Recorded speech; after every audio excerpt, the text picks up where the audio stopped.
Immagina di essere in autostrada, viaggi a velocità di crociera e invece del classico rallentamento che troviamo di solito sotto al casello, ti trovi a passare sotto un grande portale pieno di telecamere, senza intasamenti, e così continui a camminare senza neanche dover sollevare il piede dall'acceleratore. Comodo, no?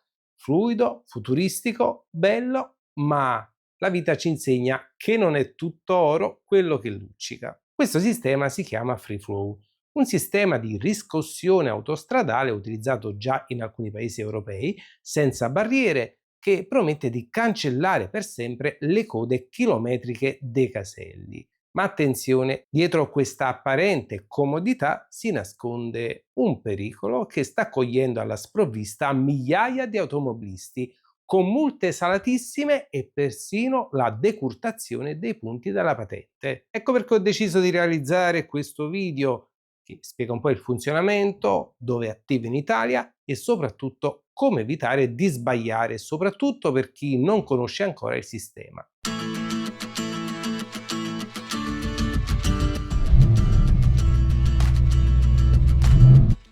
Prima regola fondamentale da stamparsi in mente è che free flow non significa gratuito. Sì, sappiamo che free ha anche quel significato, gratis, e non è questo il caso, e infine libero, ecco, semplicemente circolazione libera. E per completare tutto significa circolazione libera da barriere fisiche. Ma dico io, non potevano chiamarla diversamente, perché magari qualcuno crede che sia gratis, quindi niente caselli, niente biglietti cartacei da ritirare e niente cabine in cui infilare la carta di credito o le banconote. E quindi adesso vi starete chiedendo: ma come funziona tecnicamente? Ve lo dico io. Sopra la carreggiata sono installati dei portali dotati di telecamere ad alta definizione e sensori ottici avanzati.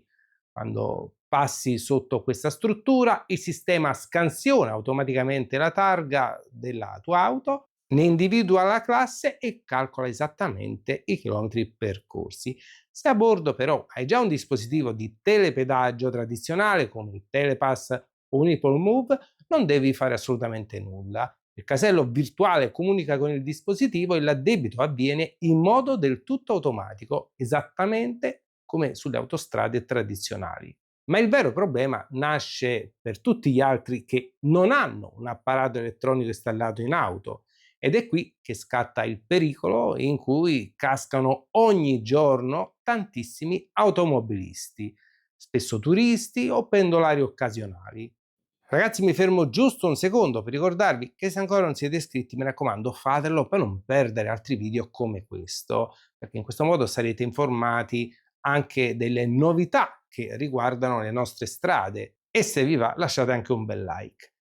Ma ritorniamo a noi: non essendoci una sbarra che si alza o un operatore che ti chiede di pagare, la mente umana tende a rimuovere l'obbligo del pagamento e molti pensano: se non mi hai chiesto i soldi subito, evidentemente era gratis. Ma non è così. Il pedaggio resta dovuto al 100% e hai anche pochissimo tempo per regolarizzare la tua posizione. Entro pochi giorni dal transito, generalmente si parla di un termine massimo di 15 giorni, bisogna provvedere al pagamento online tramite i portali ufficiali o scaricando le app. Ad esempio vi mostro il sito autoviapadana.it. Come vedete ci troviamo sul sito di Autovia Padana. Qui bisogna accedere alla piattaforma per i pagamenti online, bisogna ovviamente registrarsi o è possibile scaricare l'applicazione. Abbiamo anche il codice QR. Stessa cosa anche per Asticuneo, qui troviamo anche i vari tratti. E se ti dimentico, lasci scadere questo termine, la situazione precipita rapidamente. Il gestore ti invierà un sollecito di pagamento che accumula costi di accertamento, visura PRA e spese postali. Se ignori anche il sollecito, la pratica viene trasmessa direttamente alla polizia stradale. A quel punto scatta la violazione dell'articolo 176 del codice della strada, una sanzione amministrativa che va da 87 euro a 344 euro. Ma non finisce qui, accompagnata anche dalla decurtazione di 2 punti dalla patente.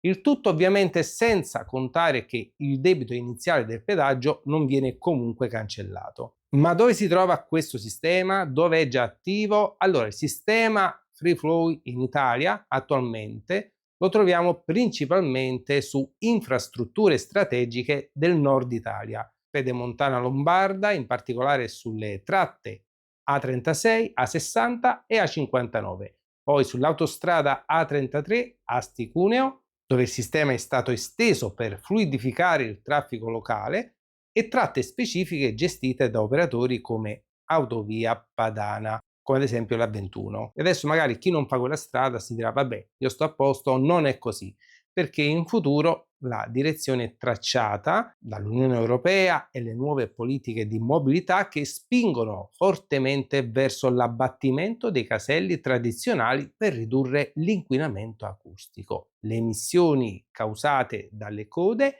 e migliorare la fluidità del traffico. È altamente probabile che nei prossimi anni vedremo l'estensione del free flow su altre tangenziali e raccordi autostradali italiani ad alto flusso. Ragazzi, questo è tutto, sono curioso di conoscere la vostra opinione su questo nuovo sistema, fatemelo sapere nei commenti e mi raccomando fate attenzione, andate piano. Se avete trovato utile questo video non dimenticate di iscrivervi se ancora non l'avete fatto e di lasciare un like. Al prossimo video!